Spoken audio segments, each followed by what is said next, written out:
Jun Xiaoyao traverses into the Ancient Immortal Realm as the child of the prestigious Jun family. He was born with an ancient sacred body, which is a rare phenomenon, but also a useless one. His powers are initially shackled by the Heavenly Dao, preventing him from cultivating. However, as he begins to break free from these chains, he rapidly ascends through multiple realms, showcasing his extraordinary potential. He is also blessed with a system, making him stronger with each achievement he unlocks. However, as his 10th birthday approaches, new challenges arise. Jun Xiaoyao must now navigate the complexities of his honored status, while facing those eager to test his growing power. Our story begins with the MC slowly opening his eyes, a sense of confusion washing over him, as he questions his surroundings. Meanwhile, in the Ancient Immortal Realm where the esteemed Jun family resides, a powerful force stirs the air. Outside, a man named Jun Xiaoyao strongly prays to the heavens for blessings upon his family and the birth of his only heir. Just as Xiaoyao finishes his prayer, he is informed that the madam has given birth to a baby boy.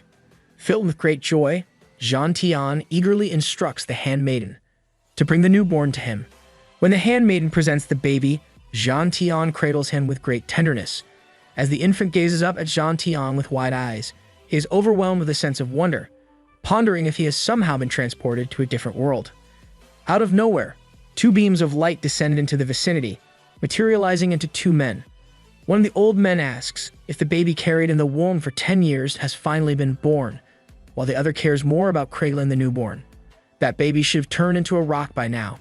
However, as they take the baby into their arms, they are stunned to see a dragon flame mark near the child's chest, a sign of the ancient sacred body. Despite the excitement, there is concern. Various circumstances exist in nature.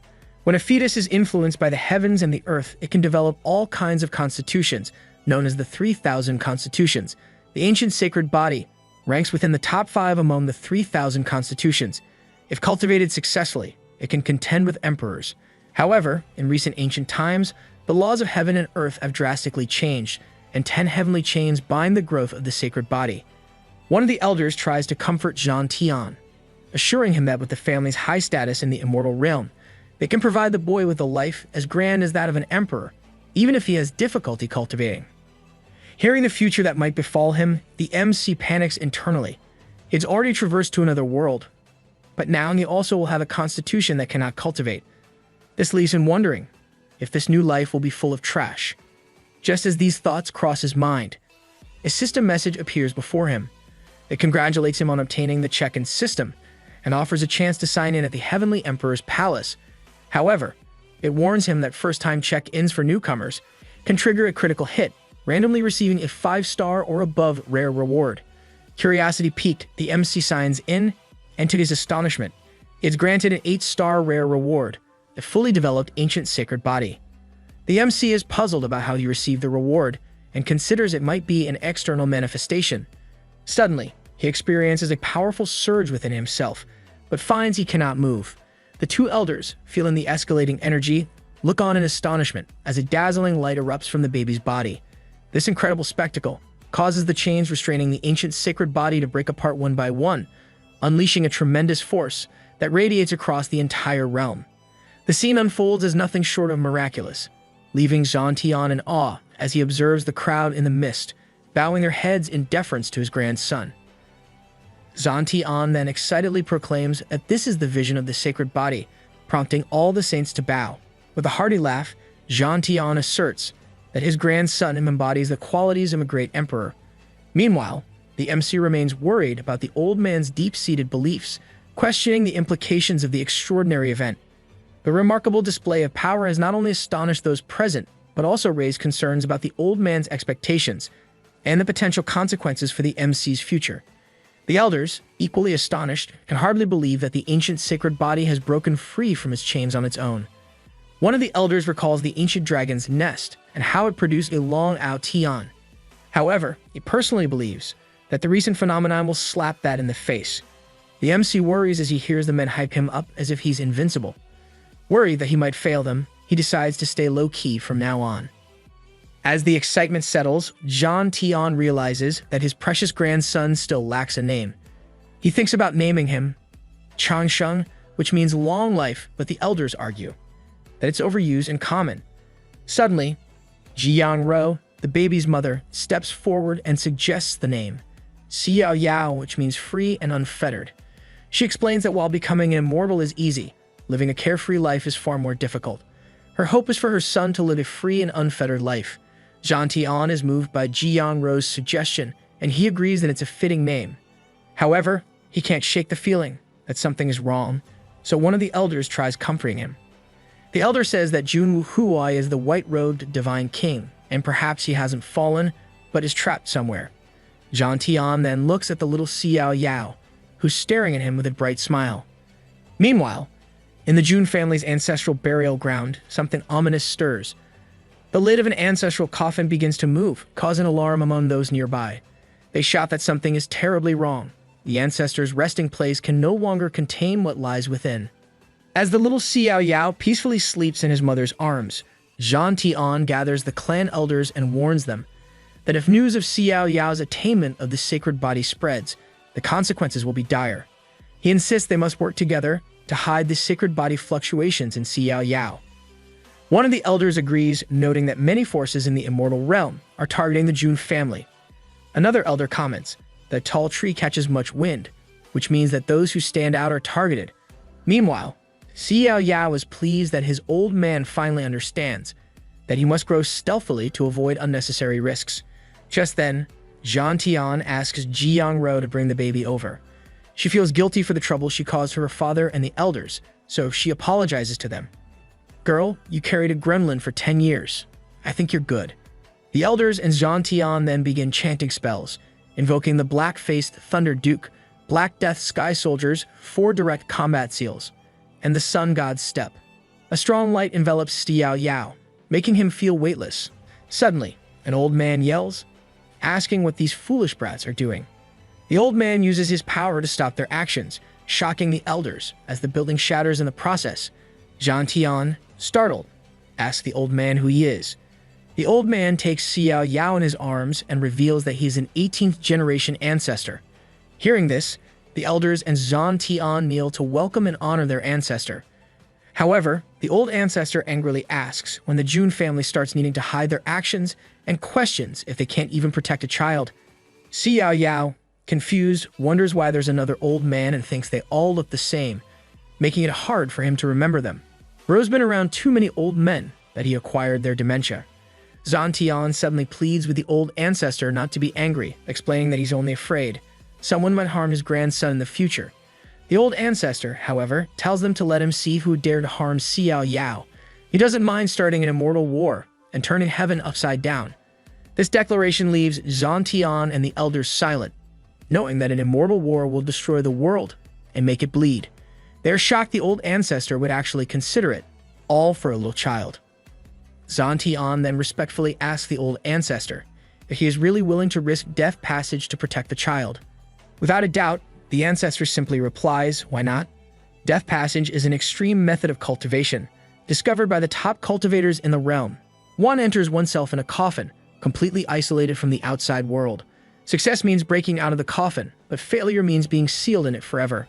The old ancestor declares that the natural, fully developed ancient sacred body is a divine child blessed upon the Jun family, and he is destined for greatness. He adds that all the Jun family assets will be diverted to Xiaoyao, and he will be granted the zero sequence.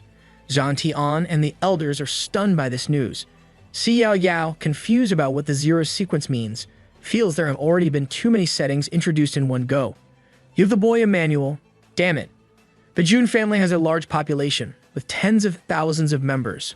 Among them, 10 special individuals can obtain a sequence by the ancestor, a mark of eligibility to compete for the position of the family head. However, one individual surpasses these 10, known as the next family head. This is the zero sequence, and the last holder was Jun Xiaoyao's father, the white-clothed king, Jun Huai. Zhan Tian expresses concern that this arrangement might not be fitting, as each sequence holder must undergo endless trials. He wonders how Xiaoyao could earn the approval of others when he is granted the zero sequence right from birth. It seems like the old fart didn't think this far, so he simply says he doesn't care what others think. If they don't accept it, they can try to challenge Xiaoyao for the position in the future. This old man did our MC dirty.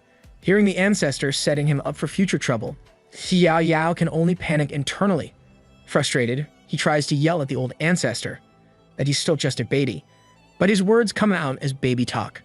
The ancestor, on the other hand, is having the worst case of baby fever, raising Xiaoyao into the air and making cooing noises. As Zhang Tian watches them, he sighs and thinks that Wu Hui's child has finally been born. Meanwhile, Xiaoyao sighs and thinks he needs clothes because he's getting cold. Just then, a system alert appears, instructing him to proceed to the ancient stele to check in. 3 years later, a woman announces that the divine child of the Jun family, who will alarm the world for awakening the 18th generation ancestor, is now 3 years old. She tries selling her newspapers about the news, waving in the air for everyone to see. Meanwhile, Zhang Tian tells Xiaoyao that what he is about to say is crucial, so he should listen carefully. Zhang Tian then explains that cultivation starts with the physical realm, which has 5 major stages. He only needs heaven and earth's treasures to nourish himself to reach great success. After that comes the divine palace realm, which also has 5 major realms, matching the 5 organs of the human body: heart, liver, spleen, lungs, and kidneys. Once the divine palace realm reaches the 5th stage, one can gather the spirit C, condense the divine palace, and transform into a true spirit. Just then, Xiaoyao asks his grandfather how long it takes to break through the divine palace realm. Zhang Tian replies that it takes 5 years for an ordinary person and 3 years for a genius. But for Xiaoyao, perhaps 1 or 2 years will be enough. Xiaoyao then asks why only 1 or 2 years, when he feels like he could break through at any time.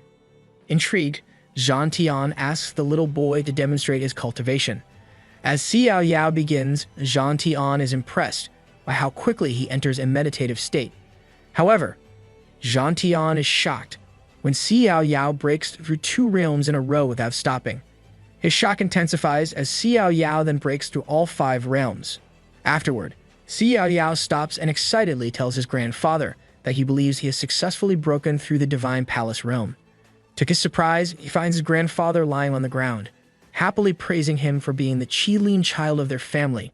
Concerned, Xiaoyao asks if Zhang Tian is all right, and the old man reassures him that he is fine, just deeply moved.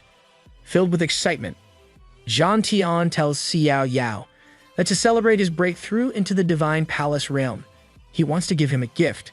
He asks the little boy what he would like, but Xiaoyao, still unfamiliar with the world, struggles to decide. Just then, he remembers the ancient stele, so he asks his grandfather about it. Zhang Tian, chuckling, tells him that no one knows the Taiyue ancient stele better than he does. He explains that the stele is a stone monument, standing in the Huan Tian immortal domain, and that it can gauge one's physical strength when attacked. The Jun family later moved it to the martial arena for the younger disciples to test their strength.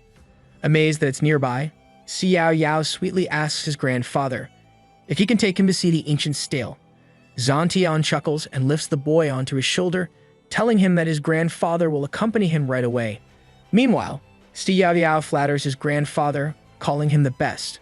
Meanwhile, in the martial arena, a blonde woman steps onto the stage. She touches the ancient stele, gathers her power in her hand, and positions herself before striking it. As she waits for the light to fade, she sees that her strength measures 150,000 caddies. The onlookers are shocked by her result, with one man asking her age. A woman nearby responds that she is from a branch family and is quite famous. Just then, a blue-haired woman calls out to the blonde, calling her Jun Linglong. She says Linglong is known for her 7 indigenous hearts, and she's destined to become a saint in the future. However, she's disappointed that her strength only increased by 30,000 caddies since the last test. The remark leaves the audience in shock, noting that 30,000 caddies is already impressive. Just then, one of the audience recognizes the blue-haired woman as Lan Qingya, the follower of the 10th-ranked Jun Zuan Jian. Qingya approaches Linglong, demanding to know why she isn't responding and accusing her of arrogance. Linglong remains silent and turns to leave, further angering Qingya. Qingya suddenly shouts at Linglong, mentioning that she rejected an invitation from Master Zuan Jian. Linglong calmly confirms this, explaining that she must be cautious when choosing a master.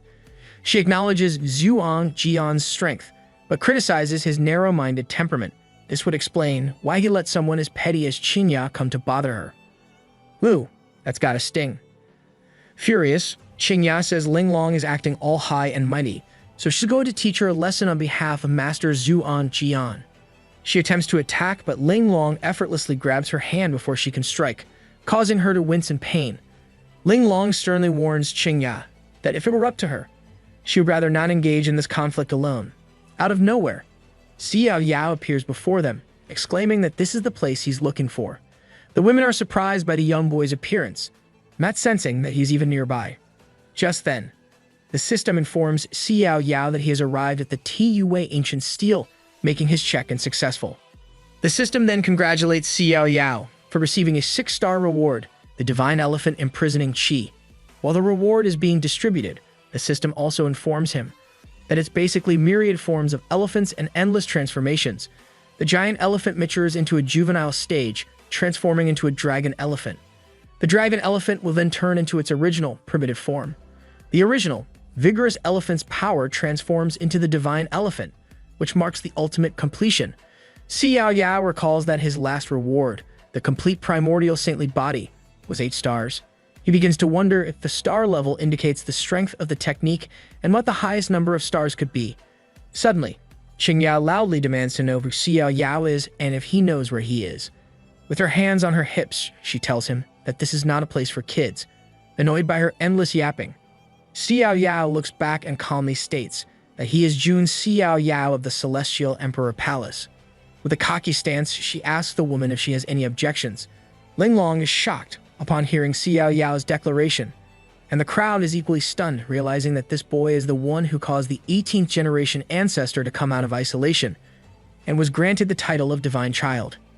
Qingya, panicking as the atmosphere grows tense, tries to figure out what's happening. Did this girl not get the memo? Just then, Ling Long smashes Qingya's head to the ground, respectfully telling Xiaoyao they are paying respects to the Divine Child. Meanwhile, Qingya groans and murmurs that Ling Long did that on purpose. Qingya hurriedly follows suit, apologizing for her earlier rudeness and begging for forgiveness.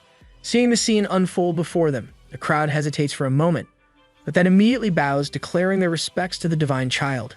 Xiaoyao, stunned by their sudden display of reverence, feels disappointed, wondering why no one stepped forward to challenge him. This would have been a great chance to assert his authority. Suddenly, Xiaoyao decides to test his physical strength at the ancient steel instead, reasoning that it wouldn't make sense to come this far and not try it out. He channels his Vajra elephant and myriad transformations, transforming it into a divine elephant that releases a powerful red flame. A giant elephant becomes juvenile, transforming into a dragon elephant which turns primitive. It transforms into the original elephant, which then upgrades into a divine elephant. Whatever that means, seeing the little boy's powers, Qingya and Ling Long stare in disbelief. When he finishes, Xiaoyao strikes the steel with all his might. As the fog clears, it shows he has achieved a strength of 10,000 caddies, shocking everyone present. Xiaoyao is amazed that even without using his inner spiritual energy, he has such immense power. Finally, he has something good again. However, he hears someone scoff at the thought that he's only a privileged 3-year-old, with another commenting that while his strength is impressive for his age, it doesn't quite live up to the title of Divine Child. Realizing they are not fully convinced, Xiaoyao decides to show his true strength to make things interesting. When an MC flashes that psycho look, you know it's about to go down. Just then, he releases his full cultivation power, causing the ground to shake and a crowd to panic. Qingya, terrified by the oppressive pressure, wonders what this power is, as it's more terrifying than anything she's felt, even from her master Zhuan Jian. Xiaoyao, seeing their dissatisfaction, announces that he will demonstrate his full strength. As his grandfather looks on proudly, Xiaoyao punches the steel, which cracks and collapses into pieces. Y'all happy now? The crowd is left open-mouthed in shock, but Xiaoyao realizes he has made a mistake. Knowing the steel is also a treasure, he worries about how to fix the situation. Suddenly, a fiery light emerges from the broken steel, growing stronger and revealing the creation of an ancient extreme realm, granting Xiaoyao a Heavenly Dao reward. The light flies toward him and enters his body, and Zantian smiles, explaining that this is the so-called Ancient Extreme Realm. He proudly tells Xiaoyao that in the countless past eras, no one his age has ever had a stronger physical body than him. He adds that Xiaoyao has just broken through to the Divine Palace realm, even touching the threshold of the spirit sea realm. Zhan Tian chuckles and exclaims that he doesn't know the upper limits of his grandson. Just then, he asks Xiaoyao what move he just used and where he learned it. However, Xiaoyao doesn't answer because he's on the verge of tears, regretting that he broke the steel. Zhan Tian comforts the boy, telling him that it's not a big deal.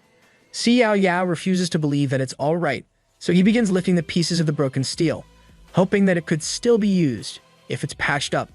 The old man laughs at the boy's petty concerns, and he picks him up from the ground, reassuring him that the old Jun family has plenty of other treasures than a measly ancient stele. Zhan Tian lifts Xiaoyao onto his shoulders, telling him not to worry, and suggests that they head back, so he can explain the methods of the spirit sea realm. However, before they could leave, Linglong steps in front of them, begging them to wait. Annoyed, Zhan Tian demands to know what she wants. Despite feeling crushed by the intense pressure, Linglong kneels before them, shouting that she wishes to serve the divine child as his attendant. Hot mommy acquired. Xiaoyao can only look at her with confusion, not knowing what this plea could mean. The crowd is in disbelief as this is the Jun Linglong, whom everyone wants as an ally. The young master Zhuang Jian personally wanted to recruit her, which further infuriated Qingya. Just then, Xiaoyao runs towards Linglong, asking her why she wants to be his attendant. He then casually mentions that he can hear the people saying that she is the pride of the heavens, born with an exceptional mind and senses. If one possesses such talents and does not meet an untimely end, they will surely become a sage. Knowing that Linglong is destined for greatness, Xiaoyao wonders just why she wants to follow him. Linglong suddenly asks if he's truly clueless or if he's only testing her sincerity. Seeing his grandson's confusion, Zhan Tian explains to Xiaoyao that Linglong is from a branch family. As a member of a branch family, she has pitifully few resources and connections. If she wants to rise to the top, she must establish a relationship with the main family. Zhan Tian is quite pleased with Linglong, as she has good judgment. She was able to recognize at a glance that Xiaoyao was destined for great things. This realization hits Xiaoyao hard. He understands that Linglong's request stems from the rigid family hierarchy, and he feels fortunate to have been born into such a privileged position. He tells Linglong that he now understands why she wishes to follow him and agrees to let her serve him. However, he sets conditions. She must serve him tea, pour water, wash his clothes, fold his blankets, and keep him company when he's bored. Linglong is initially disappointed by these requests, but when Xiaoyao promises to provide her with all the resources she needs, her gaze softens. Would you look at this minor rizzler? She swears her loyalty to Xiaoyao, bound to follow the divine child through thick and thin, even unto death. Just then, Xiaoyao jumps onto Linglong's arm and commands her to take him back to the Celestial Emperor's palace. Linglong is left speechless by his behavior, but before she can react, Zhan Tian throws a fit. The old man claims that being lifted is a grandfather's special strength, but Xiaoyao cheekily replies that a young lady is definitely better than a muscular old grandpa. Well, Gramps, your card has been revoked.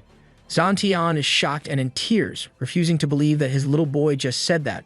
And so Linglong carries Xiaoyao on her shoulder, leaving old Zhan Tian to wallow in heartbreak.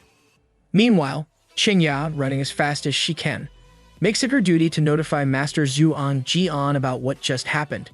She finally reaches his realm and takes a breath of relief, but just as she's about to move forward, a sword blocks her path. The guards, perched on a tree branch, remind her that their young master is in seclusion and should be disturbed. Qingya shouts that something big has happened. Jun Xiaoyao has broken through the ancient extreme realm, and even Jun Linglong has chosen to follow him. However, the guards dismiss her concerns, insisting that their young master will handle it when he comes out of seclusion. One of the guards mocks her, suggesting that she has nothing better to do than to bother Linglong. Now that she has just been slapped in the face, she is running to the master to complain. Enraged, Qingya lifts her sleeve and asks the guard if he's looking for a fight.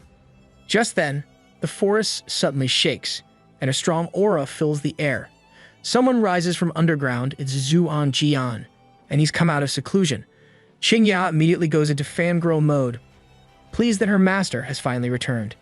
Overjoyed, Qingya rushes to hug her master, telling him that he has finally come out of seclusion.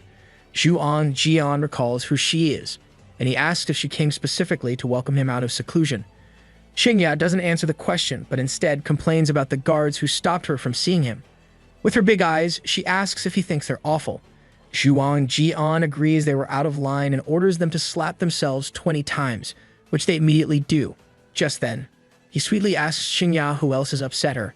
As she looks so aggrieved, Xingya puckers her lips and tells him about Linglong. Shedding some huge crocodile tears, she adds that Linglong recently followed a very arrogant boy named Jun Xiaoyao, which she claims is tarnishing the master's reputation. Out of nowhere, Zhuang Jian punches Xingya into the mountainside, shocking the guards with swollen cheeks. You didn't see that one coming. With a furious look, Zhuang Jian asks if she went around shouting his name in front of Jun Xiaoyao. On the other hand, Xingya lies in the dirt, ashamed as her master calls her spoiled. That's what you get for being an annoying little troll. Zhuang Jian knows that Jun Xiaoyao is the son of the Wu Huoi clan's uncle and the Jiang family's goddess. On top of that, he's also quite favored by the 18th generation ancestor. He's worried that if they offend him, they might lose their 10th sequence position. Knowing the risks involved, Zhuang Jian is determined to apologize. Meanwhile, back at the Celestial Emperor's palace, Zhang Tian tells his grandson that he's quite the charmer. However, he tries to act like a sad boy, claiming that Xiao Yao doesn't need his grandpa anymore because he now has a lady. Xiao Yao immediately runs up to him and puckers his lips, saying it's impossible because he'll always be Grandpa's greatest treasure. Jesus. Having enough of his little antics, Zanshin playfully pushes the boy away. He then asks about the technique Xiao Yao used at the ancient steel. And so the boy hesitantly reveals that the technique is called Divine Elephant Imprisoning Key, a powerful move that allows him to transform into an ancient divine elephant, and even summon the gates of hell to command demons to fight him. Zantian is shocked by the technique's power and asks if there's a risk of demonic possession, but Xiao Yao assures him there shouldn't be. Pleased with his little boy's efforts, Zhang Tian tells him that when he turns 10, it will hold a grand feast, inviting the many powers, ancient families, and supreme clans of the wild Heavenly Immortal Realm. On that day, they will publicly reveal Xiao Yao's zero-sequence identity to the entire Immortal Realm, marking the beginning of his era. Xiao Yao gets nervous, but then the system congratulates him on triggering a new check-in location at his 10th birthday feast. This leaves him confused because that would mean that he has to wait for 7 more years, which is a long time for him. This leaves him wondering what is the exact pattern of these check-ins. Just then, Linglong appears behind him, informing him that Zhuang Jian from the Heavenly Emperor's palace requests an audience outside. Startled, Xiao Yao asks how she could appear so suddenly, but Linglong reminds him that he told her to treat the place like her own home. Just then, Xiao Yao decides to brush it off and ask who Zhuang Jian is. Linglong explains that Zhuang Jian is Qingya's master and is considered Xiao Yao's clan brother. Xiao Yao, not remembering Qingya, is reminded by Linglong that she is the girl with an incredibly noisy voice. Xiao Yao is surprised by this revelation, realizing that he knows exactly who the woman is based on the description. Xiao Yao asks Linglong what Zhuang Jian wants from him, but she merely replies that she has not made assumptions. With this, Xiao Yao meets with his so-called clan brother, but what he finds shocks him. Qingya is tied to a cross made of thorns, beaten up and barely conscious. Zhuang Jian explains that he heard one of his followers had been disrespectful and offended a clan brother, so he brought her to apologize with a token of humility. She was super annoying, but don't you think this is Ted Bundy level? With a smile, he hopes that his clan brother can be generous and forgive the young girl. However, instead of being pleased, Xiao Yao flashes a psychotic look. He wonders what Zhuang Jian means by apologizing with a token of humility when he clearly wants to show off his authority at his expense. Despite his anger, Xiao Yao invites Zhuang Jian to his home and offers him tea. Zhuang Jian acts calm, but he's actually seething inside, seeing Linglong serving tea like a mere servant. Xiao Yao looks at his cup of tea and asks Zhuang Jian if he intends to keep Qingya kneeling there. Zhuang Jian, unfazed, replies that if Xiao Yao truly forgave her, there is no need to continue humiliating her by making her kneel. Just then, Xiao Yao slams his teacup on the table and coldly tells Zhuang Jian that he might be misunderstanding the situation. He claims that he doesn't hold grudges for long. If someone offends him, he strikes back immediately. He then asserts that Zhuang Jian doesn't need to satisfy his peculiar tastes under the guise of apologizing to him. Overhearing their conversation, Ling Long snorts out of amusement, but she tells the men not to mind her and carry on.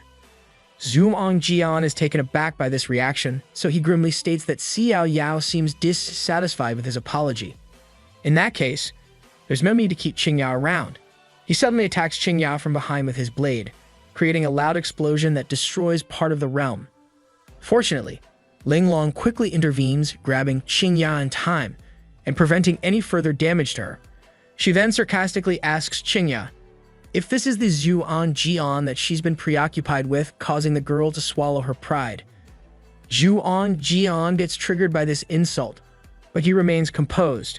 Just then, Xiaoyao comments that Zhuang Jian is quite heated, but it seems like he's provoking him to take action directly in the Heavenly Emperor's palace. Zhuang Jian, realizing he's crossed a line, nervously tries to backtrack, insisting that it's all a misunderstanding, and that he wouldn't dare offend the divine child of the Jun family. Xiaoyao, unimpressed, flips the table and tells Zhuang Jian that he doesn't believe him. Zhuang Jian is shocked by this bold move, and he is left speechless. Xiaoyao is pissed that Zhuang Jian came into his territory to discipline his subordinates, and he even wanted to kill someone in front of him, as if he's trying to scare him. While drawing an attack, Xiaoyao claims that he messed with the wrong person, because he's no mere 3-year-old. Xiaoyao showcases his powers, sending Zhuang Jian flying from the impact.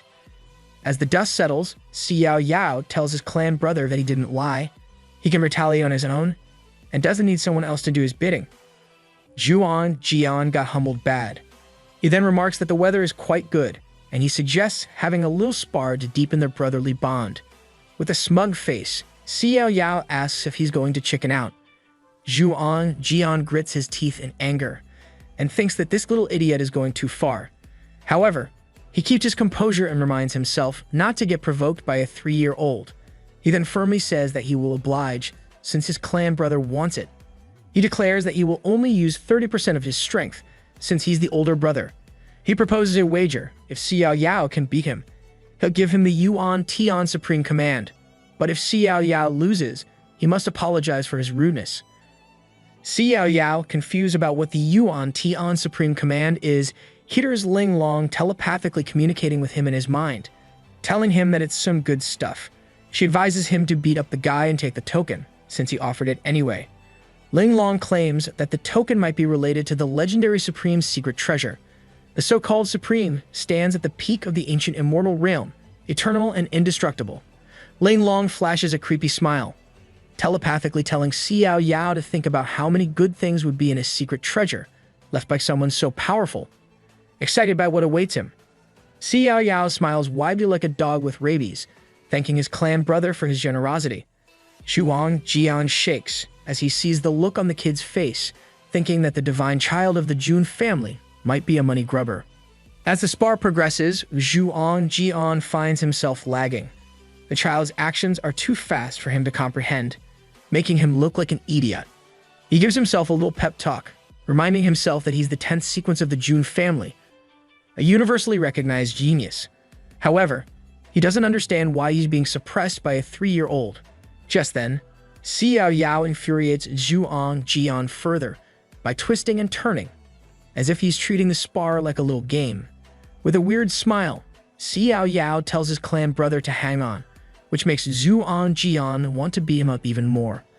The spar starts to gather the attention of the onlookers, and they're eager to watch the fight between the 10th sequence's Jun, Zhuang Jian, and the Divine Child. One of the onlookers comments that the Divine Child is only 3 years old, and it's quite literally bullying. However, another onlooker begs to differ, claiming that Zhuang Jian is clearly the one who's being suppressed. Meanwhile, Zhuang Jian thinks to himself that he can't let Xiaoyao lead him by the nose. He should have known that Xiaoyao had natural abilities, as he was designated as the Divine Child by the 18th ancestor. Zhuang Jian realizes he's been too arrogant, so he must take this spar seriously. Just then, he unleashes the Purple Emperor Sword technique, shocking the people around him. Some ask if he's really going to use it on a child, while others wonder if Xiaoyao will truly lose this time. Zhuan Jian prepares his attack and dashes towards Xiaoyao, while the latter only stands still. Meanwhile, Ling Long notes that the Purple Emperor sword technique is considered an advanced technique even within the main lineage of the Jun family. She then notices that Zhuan Jian is intertwining the 9 sword auras into a net, and he's also blocking off all escape routes for the opponent. This means that he's aiming to finish this spar seriously, but Ling Long is not too bothered by it. As Zhuan Jian charges with his sword, Xiaoyao calmly raises his hand to meet the attack. With a simple tap, he disarms Zhuan Jian, who panics as his sword slips from his grasp. At that point, I let the ground swallow me whole. Xiaoyao then taunts him, remarking that Zhuan Jian is weaker than he expected. Without warning, Xiaoyao kicks Zhuan Jian in the face, sending him flying with an explosion that knocks several of his teeth out. As Zhuan Jian is stunned and disoriented, Xiaoyao casually picks up the Yuan Tian Supreme Token and devilishly tells Zhuan Jian that he'll be taking it. Just then, the system appears and notifies Xiaoyao that it has detected a key item. It also reveals a new check-in location, the Yuan Tian Supreme Secret Cache. Xiaoyao is pleasantly surprised and he considers an unexpected delight. Meanwhile, Ling Long yaps endlessly as she tries mending Qingyao's wounds. She points out that the man on the ground is the Zhuan Jian Qingyao always talked about. His skills and his character are impressive, so she reminds Qingyao not to be fooled by people like him, although she's not that smart to begin with. Just then, Qingyao snaps, retrieving her arm from Ling Long and telling her that she's had enough. Furious and humiliated, she claims that she doesn't need Ling Long's pity. As she turns to leave, she tearfully vows to make everyone with the surname Jun pay the price. And that's how you make a villain, folks. Just then, Xiaoyao stands beside Ling Long, sarcastically noting that she sure knows how to talk. No wonder people don't like her. Ling Long justifies she was only telling the truth, but Xiaoyao tells her to save herself if ever she gets randomly beaten up outside. Days later, summer finally passed in a noisy and bustling manner. The autumn leaves started falling, and soon enough, winter awakened. The seasons eventually shift, and it's finally spring, prompting the cherry blossoms to bloom. Unbeknownst to everyone, time has cycled through another 4 seasons. 7 years later, a little girl runs into the bustling streets and excitedly exclaims that she has finally arrived. The woman accompanying the girl asks if this is the Jun clan's divine island, commenting that it's very lively. With a bright smile, the little girl remarks that it would be nice to meet other kids. Meanwhile, inside the Ancient Immortal Realm, an announcer proclaims the arrival of various prestigious guests who carry with them grand gifts. Daoji Tianzong presents 9 volumes of Taoist scriptures as a gift for the divine child, and the Dayan Holy Land offers a bottle of spirit jade marrow, along with 100 pieces of top-quality divine origin. The Princess of the Great Merchant Dynasty presents a precious treasure, a map of mystic mountains and rivers. Meanwhile, 2 men descend the stairs, each carrying something special. One cautions the other to be careful, because they're carrying the formal attire for the divine child's 10th birthday banquet. They must not ruin it. However, his friend can't help but express his excitement, mentioning that many noble families and clans have gathered to celebrate this grand occasion. When asked why he's so happy, since the celebration isn't for him, he replies that he's just basking in the glory of it all. He adds that their divine child has been extraordinarily talented from a young age, and with his recent retreat, he might even break through to the true spirit realm.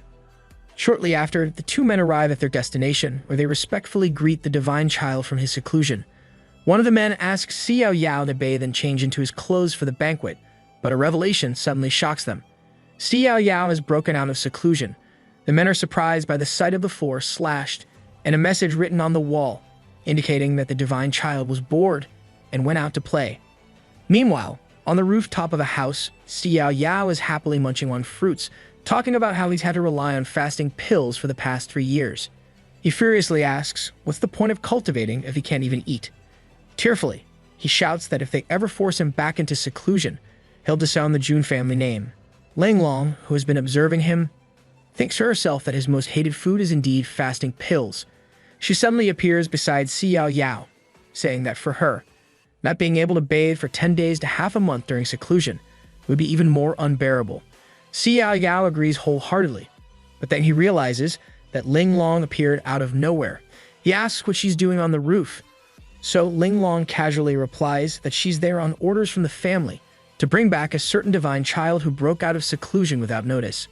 Feigning a smile, Xiaoyao quickly jumps away, shouting goodbye.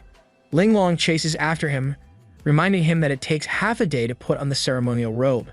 If he doesn't go back now, he'll be late. However, Xiaoyao keeps running, insisting that they should reject formalism because he's not wearing the heavy, cumbersome robe. He also claims that he will return on time, so she should relax. Suddenly, Xiaoyao hears someone shouting for help. Confused, he stops on the roof of a nearby house and sees a crowd gathered around a little girl.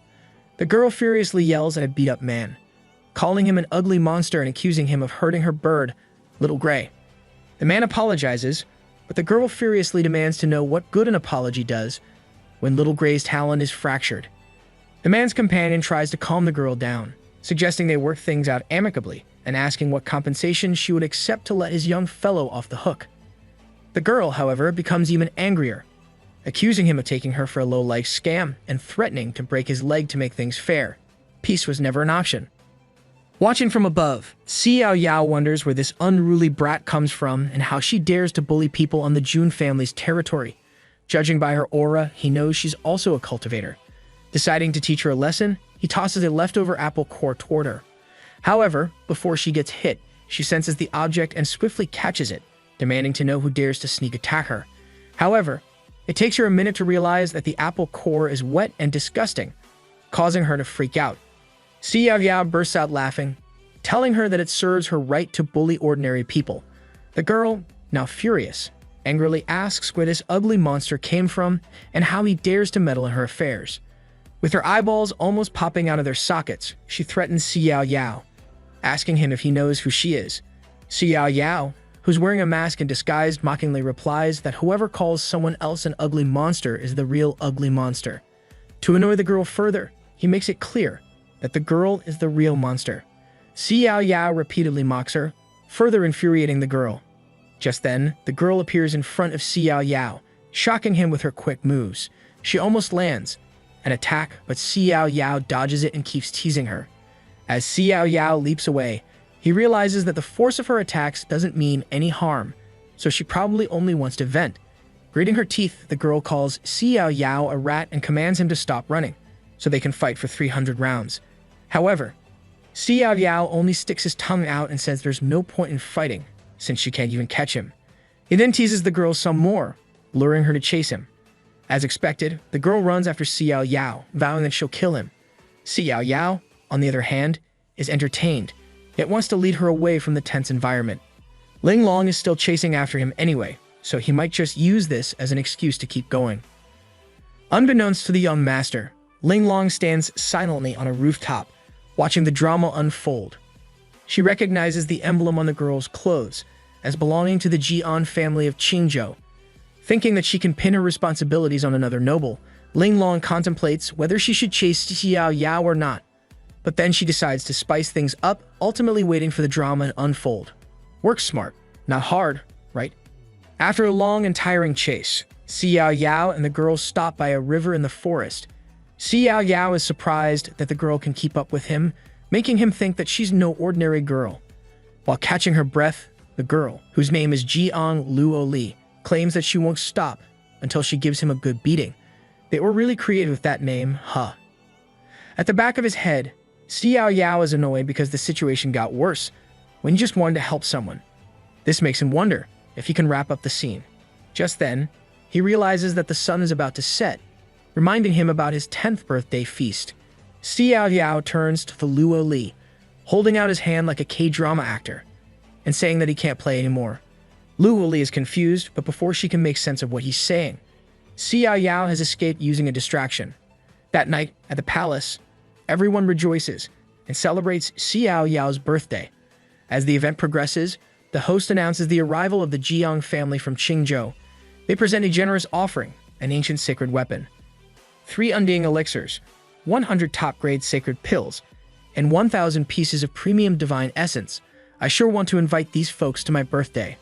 One guest is surprised by their generosity, while another comments that the Jiang family has been connected to the Jun family for generations and is considered the maternal side of the Jun family's divine child. Just then, an ethereal-looking woman enters the room, and everyone assumes that she's Jiang Shengyi, the divine maiden of the Jiang family with a predestined divine constitution. They then spot the little girl beside her, whom they assume is Jiang Luo, the jewel of the Jiang family, who has a spiritual Taoist constitution. One of the guests notices that Luo seems unhappy, so the man beside him explains that she is betrothed to the divine child of the Jun family. He adds that kids must feel awkward about it because romantic freedom is becoming a trend. Oh, those gremlins are in for a treat when they find out. Meanwhile, Shengyi reminds Luo not to run around aimlessly next time. The little girl is annoyed because she didn't even get to catch the troll who bullied her, causing her to swear that he'll give him a thrashing of a lifetime. Luo then recalls how Shengyi punished her by tying her to a tree branch, while the birds tease her about not beating Xiaoyao. Shengyi reminds her that if it weren't for that young hero without ill intentions, she might not have made it to the Jun family's divine child's 10th birthday party in one piece. Annoyed, Luo asks Shengyi why she's siding with the anonymous kid and not her. Just then, the boy happily calls out to Luo, saying it's been a long time since they last saw each other. The boy asks her how she's been, but Luo, not able to recall who he is, apologizes and asks for his name. She looks so done. The little man panics and asks if she's forgotten him, reminding her about what they did at the Luo West Secret Realm. Luo says she remembers the event, but not his name for some reason. The boy proudly introduces himself as Yi Qingyun of the Yi family. However, he doesn't get the warm recognition he expected, as Luo simply dismisses him and leaves. Shengyi tensely reminds her little sister that she's being impolite, but Luo only reasons that she can't help her face blindness. She adds that she can't remember such common faces, which makes Qingyun tremble as he overhears it. Damn, bro died twice in one go. The boy's uncle, Fu, asks if he's alright, but the young man pauses before he answers. To his uncle's surprise, he's ecstatic that he was ignored by the Jiang Luo. Meanwhile, Zhan Tian arrives at the vicinity and finds that almost everyone has arrived. He then announces to everyone that he is grateful to all, who have traveled from afar to attend his grandson's 10th birthday feast. As Zhan Tian heads to his seat, the guests talk about the divine child who has defeated the 10th sequence at the age of 3. Others wonder what stage he's on right now, while others speculate that he has reached the true spirit realm. Meanwhile, Zhan Tian smiles as he looks at the crowd, noticing that there are a lot of spirited young guests present. Among those guests are the 10th sequence, Jun Zuong Jian, the 7th sequence, Jun Sue Huang, the 5th sequence, Jun Wan Jia, Yi Qingyun of the ancient Yi family, and Jiang Shengyi and Luo from the Qingzhou Jiang family. Just then, someone from the crowd asks where the divine child of the Jun family is, as he hasn't shown up yet. Zhan Tian can't even answer this question because he doesn't know where the little brat is. As he thinks about stalling some more, someone suddenly busts from the ceiling. It's none other than Xiaoyao, telling the old man not to fret. What grand entrance! The crowd is shocked by his dramatic appearance, but the divine child remains unapologetic, reminding them that the main character always appears last. Just then, Xiaoyao sits informally in front of the guests. He introduces himself and thanks everyone for attending his birthday. Zhan Tian tries his best to whisper despite his anger, interrogating his grandson for being late on such an important day. Realizing his grandfather is genuinely mad this time, Xiaoyao knows he'll have to make it up to him later. Meanwhile, Luo sees Xiaoyao and recognizes his hairstyle and clothes as those of the guy from earlier. She angrily calls out to him, making Xiaoyao wonder why that little brat is there too. He quickly tries to think of a way out, then calls her a beautiful young lady, and asks if they have met before. I think I feel sick. Luo looks closer in silence and tries to weigh her judgment. That guy from earlier was such an eyesore, so it would be impossible for him to have a cute face like Xiaoyao. She concludes she must have mistaken him for someone else. Then she bats her huge eyelashes at him. This makes Luo wonder if Xiaoyao could also be an expert. Meanwhile, Shengyi notices that her sister's old habits are acting up again. She always acts a certain way when she finds something cute. Zhan Tian, on the other hand, has his mouth wide open, noticing that something is brewing between the two. He grins like an evil old man, playfully slapping Xiaoyi's back for having good riz. Just then, Zhan Tian tells Xiaoyao and Luo that he has to introduce them to one another, although they already met. To Xiaoyao's shock, his old man tells him that Jiang Luoli is the gem of the Jiang family and is also his fiancée. Despite her small stature, she's a bit older than Xiaoyao. Just then, the moment gets interrupted when Qingyun overreacts, not believing that his beloved Luoli is betrothed. Meanwhile, Xiaoyao can barely believe the mess he's in. Even as a divine child, he can't escape arranged marriage.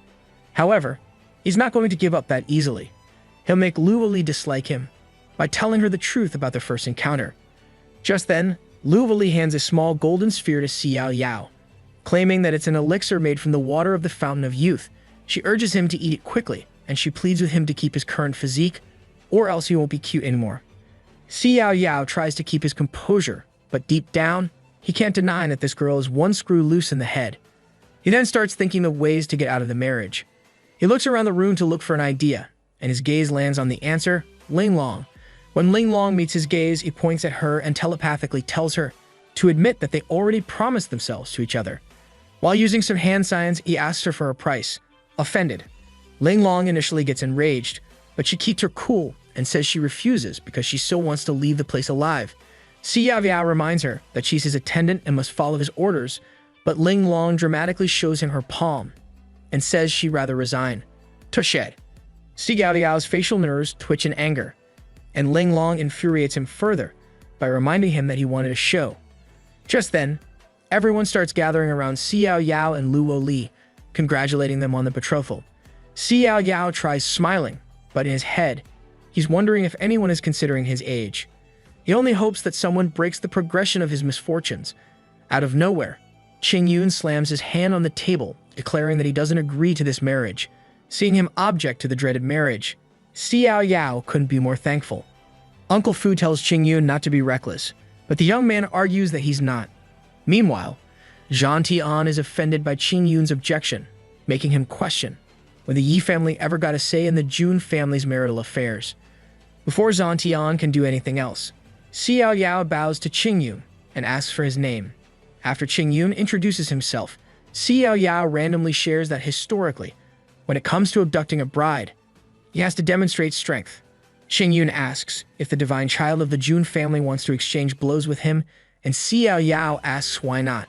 Later that night, everyone heads outside to witness the duel between Xiaoyao and Qingyun. Others can't believe that it's actually going to happen, while some are just excited. Meanwhile, the seventh sequence, Jun Xiaoyao converses with Zhuan Jian, telling him about how she heard he came out early to attend Xiaoyao's 10th birthday. She adds that it would make sense for him to be curious, as Xiaoyao was the 3-year-old who defeated him. Zhuan Jian is pissed to hear this, but he restrains from stooping to her level. He's surprised that Xiaoyao attended the feast, but he's even more baffled that Jun Jiya, the 5th sequence, has made an appearance. Outside, the young masters face each other while Uncle Fu stands in between, reminding them to limit themselves. Qingyun says he knows his limits, and then he immediately rains an attack on Xiaoyao, catching him off guard. One guest comments that the Yi family's stellar king body truly lives up to its reputation, while another wonders how Xiaoyao will ever cope with it. Qingyun tries to attack with his right hand, but Xiaoyao flicks it away. Using his left hand, Qingyun relentlessly attacks Xiaoyao, but the latter dodges all of them. After the attacks, Qingyun stops and Xiaoyao tries to balance himself. Qingyun can't believe that Xiaoyao is dodging everything. To an outsider, it looks like Xiaoyao is barely holding back Qingyun's attacks, but the truth is that Qingyun can't actually touch him at all. Meanwhile, Qingyun looks at Luoli, who is watching from the side. Gritting his teeth in anger, Qingyun decides he must not embarrass himself in front of his beloved. He activates his power and reveals his stellar King True for stance, which makes Xiaoyao tense. He pairs it with the devouring black hole palm and fires it directly at Xiaoyao, making sure that he doesn't dodge it this time.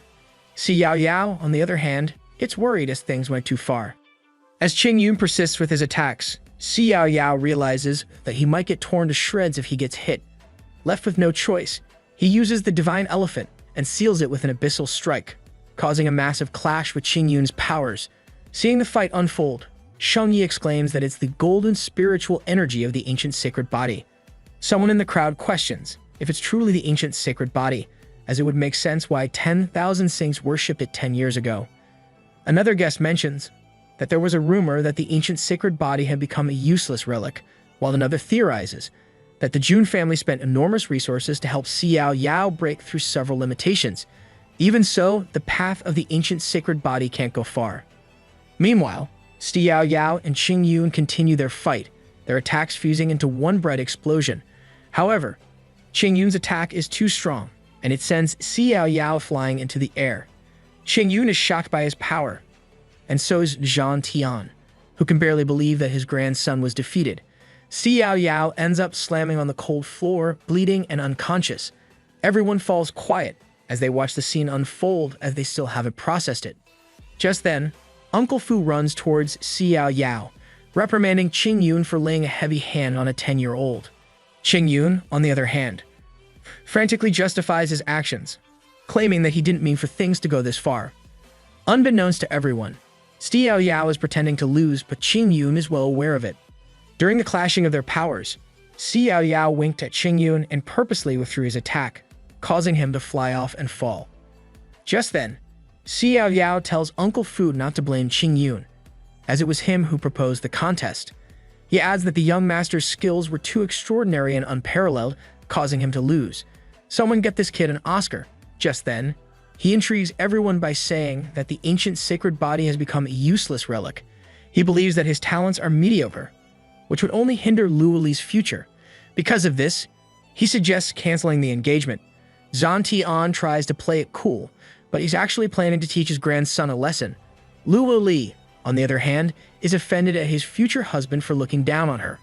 Just then, Luo Li helps Xiaoyao to stand, reassuring him that even if he has some kind of ancient body trash, she will stick with him through thick and thin.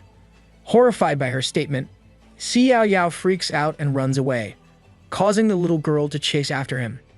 The sound of their lollygagging reaches the ears of Sue Huang and Zhuan Jian, which causes the latter to shatter a cup in his bare hands.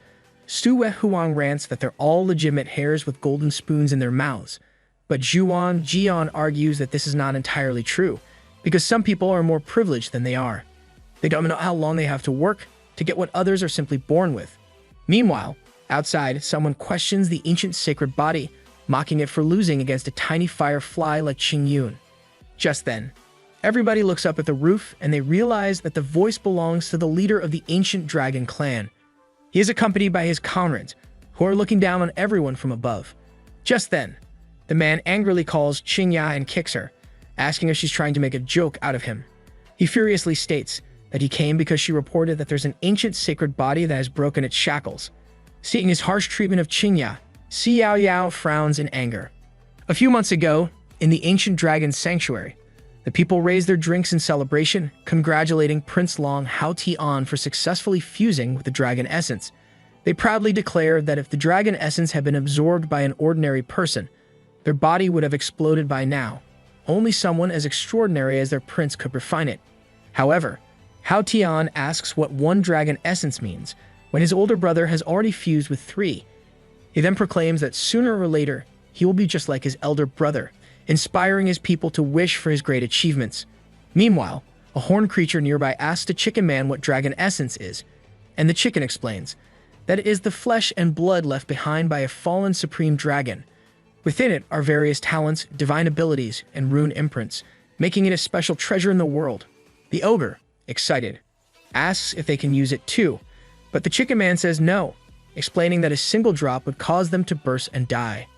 Overhearing the conversation, Qingya comments that celebrating the fusion with a single dragon essence is ridiculous, when the neighboring Jun family has created a divine child worshipped by 10,000 saints. One of the men angrily demands to know who is speaking so boldly, and as soon as they find out that it's Qingya, they slam her to the ground. The poor girl should just sign up as a punching bag at this point. A blonde lady asks Qingya how a mere human dares to come to the ancient dragon's sanctuary and acts so wildly. The man who captured Qingya asks Hao Tian if they should cook her for their friends to enjoy, but the prince refuses, and instead asks Qingya what she said about the Jun family. Qingya, knowing the sanctuary has a grudge against the Jun family, believes she made the right choice in using it as a sanctuary. She then tells Hao Tian that Xiaoyao is sending out sword invitations to all the big families in the vast celestial realms for his 10th birthday banquet. Hao Tian's people laugh, saying that while an ancient sacred body might have been a treasure thousands of years ago, it is now useless. They wonder how Xiaoyao dares to invite the big families with just that. Just then, Hao Tian tells them to be quiet and asks Qingya how such a useless thing could attract the Jun family's attention. Qingya explains that the ancient sacred body is seen as useless because it is shackled by the Heavenly Dao. But what if those shackles are broken? Back at the palace, Qingya holds her injured chest, calling Hao Tian a wretched dragon brat while falling. Just then, Ling Long catches her before she hits the ground. Meanwhile, Xiaoyao tells Hao Tian that he brazenly beat up a Jun family disciple on his territory. Presenting himself with a tough stance, Xiaoyao claims that the intruder is going a bit too far. Just then, Hao Tian flashes a teasing smile, claiming that Qingya is no disciple, but his female slave. He also justifies that he can do whatever he wants with her. With the truth revealed, Qingya comes clean and admits that Hao Tian's statement is true. Ling Long can barely believe it, while Zhuan Jian is furious that Qingya brought someone from the ancient dragon's sanctuary to disrupt the Jun family's grand banquet. Worried that this might become a slap to the family's face, he unknowingly drops the teacup he's holding. He grits his teeth in anger, thinking that if the incident gets investigated, his status won't ever be repaired. Meanwhile, Xiaoyao points out how strange it is that a fine young lady would choose to be a slave. He then suggests she might be obsessed with good fortune, causing Ling Long and Qingya to look at him in confusion. Embarrassed, he clears his throat and orders Ling Long to take Qingya away. Xiaoyao then tells everyone that his grandfather always said their relationship with the Dragon clan had never been good. After his father, Jun Huai, skinned and deboned a dragon sovereign, the Dragon clan became their mortal enemy. While picking his ear, Xiaoyao then tells Hao Tian to fight him if he wishes to retaliate. Targeting women to humiliate the Jun family is despicable and lacks dignity, making him look like trash. This angers Hao Tian, who glares at him furiously with his facial nerves pulsating. Xiaoyao continues, saying it's no wonder Hao Tian has been looked down upon all these years. Just then, two of Hao Tian's people launch themselves at Xiaoyao, asking how he dares insult the young dragon master. However, Xiaoyao doesn't flinch and calmly tells them that the insolent ones are their lot. Out of nowhere, someone punches the man attacking, while another strikes the winged lady with sharp ice, throwing them both back to Hao Tian's side. The attackers, Sue Huang and Zhuang Jian, declare that the Jun family does not tolerate uncouth behavior from country bumpkins. It turns out that Zhuang Jian jumped to the scene because he wanted to redeem himself, knowing that he was the one who invited Qingya into the Jun family. If he doesn't find a way to handle this matter well, he will surely be punished. Determined to save himself, he unleashed a Rising Sun 9 swords attack, paired with another 10,000 swords origin/attack. Meanwhile, Sue Huang released an Ice Heaven Snow Lotus attack, sending the winged lady flying Hao Tian with Hao Tian's other comrade. With a calm demeanor, she claims that the Jun family will not be challenged by ordinary people. The crowd is shocked as they recognize the 10th and 7th sequence members of the Jun family. Even the two attendants behind the Dragon Prince, descendants of ancient royal families, were easily defeated before the Jun family's might.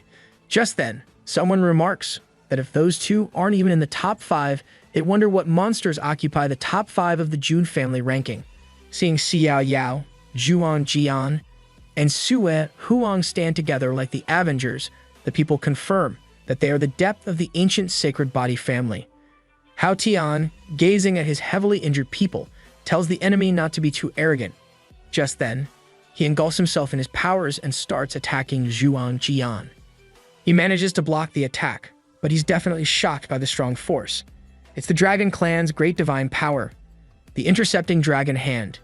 Enraged, Hao Tian asks how they dare belittle him and attacks Zhuang Jian, shouting for him to die.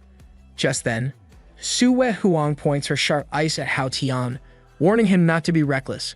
Hao Tian angrily asks how she dares interfere, appearing in front of her to attack.